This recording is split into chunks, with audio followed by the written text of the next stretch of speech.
सच बोलकर झूठ बोलने के 3 तरीके हैं। पहला आसान है, दूसरा मध्यम स्तर का है और तीसरा करना मुश्किल है। जो मैं आपको दिखाने जा रहा हूं वह गलत है। यह सिर्फ इसलिए कि आप इसे पहचान सकें और धोखा खाने से बच सकें। यह इसलिए नहीं कि आप इसे खुद इस्तेमाल करें।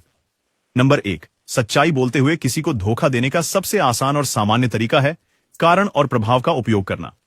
आप 2 सत्य बातें कहते हैं जो जुड़ी लगती हैं, लेकिन वे नहीं हैं। उदाहरण के लिए मैं कहता हूं, मुझे जाना है, मुझे एक कॉल लेनी है, और आप सोचते हैं उसे जाना है क्योंकि उसे कॉल लेनी है। आप मान लेते हैं कि मैं कॉल की वजह से जा रहा हूं, लेकिन मैंने ऐसा कभी कहा नहीं। वास्तविक कारण यह है कि मैं जा रहा हूं क्योंकि मैं आपसे बोर हो गया हूं और कुछ समय बाद मुझे एक कॉल करनी होगी। मैंने झूठ नहीं बोला। खैर, मैंने बोला, लेकिन मैंने सच कहकर झूठ बोला। यहां एक और उदाहरण है। आपकी प्रेमिका आपको बताती है कि उसे कुछ समय चाहिए। वह है सच। वह यह भी कहती है कि वह अपने जीवन पर ध्यान केंद्रित करना चाहती है। यह भी सच है। लेकिन आप घर जाकर सोचते हैं वह ब्रेकअप करना चाहती है क्योंकि वह अपने जीवन पर ध्यान केंद्रित करना चाहती है, जबकि सच में वह इसलिए ब्रेकअप नहीं करना चाहती। वह किसी और को पसंद करती है और अपने जीवन पर ध्यान केंद्रित करना चाहती है। उसने आपको धोखा दिया, आपको 2 सच्ची बातें बताकर एक झूठ पर विश्वास करा दिया। संख्या 2, यह थोड़ा कठिन है। इसमें किसी के दिमाग में झूठ बनाने के लिए सच के बाद सच बोलना शामिल है। सच्चाई के ईंटों का उपयोग करके आप कुछ गलत बनाते हैं। मेरा एक मित्र एक मजाक सुनाया करता था जो इसे पूरी तरह से समझाता है। जब लोग उससे पूछते थे कि वह कहीं कैसे पहुंचा, तो वह कहता, चौफर और मर्सिडीज ने मुझे लाया।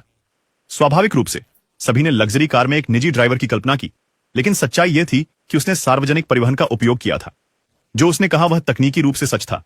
मेक्सिको में बसें मर्सिडीज होती हैं और निश्चित रूप से वे एक चौफर द्वारा चलाई जाती हैं, परंतु सच बोलते हुए उसने आपके दिमाग में गलत छवि डाल दी। नंबर 3, चलो देखें कि क्या आप इस पर फंस जाएंगे। आप $100 में सर्कस की टिकट खरीदने वाले हैं जब एक विक्रेता आपके पास आता है और कहता है, नहीं नहीं नहीं, उन्हें $100 में मत खरीदो, मेरे पास ये 20% सस्ते हैं। आप उनके साथ जाने वाले हैं जब दूसरा विक्रेता आपका हाथ पकड़ लेता है और कहता है, रुको, 20%? आप अभी भी 25% अधिक भुगतान कर रहे हैं जितना मैं चार्ज कर रहा हूं। इसलिए आप दूसरे विक्रेता के साथ जाने का निर्णय लेते हैं। उसने आपको सच्चाई बताकर गुमराह किया। उसने आपको यह विश्वास दिलाया कि उसके टिकट सस्ते हैं, जबकि असल में उनकी कीमत वही है, क्योंकि $100 से 20% घटाने पर $80 होते हैं और $80 में $80 का 25% जोड़ने पर $100 होते हैं। अब यहां एक ग्राफ है। मेरे जीवन में बदलाव उस समय आया जब मैं 33 साल का था।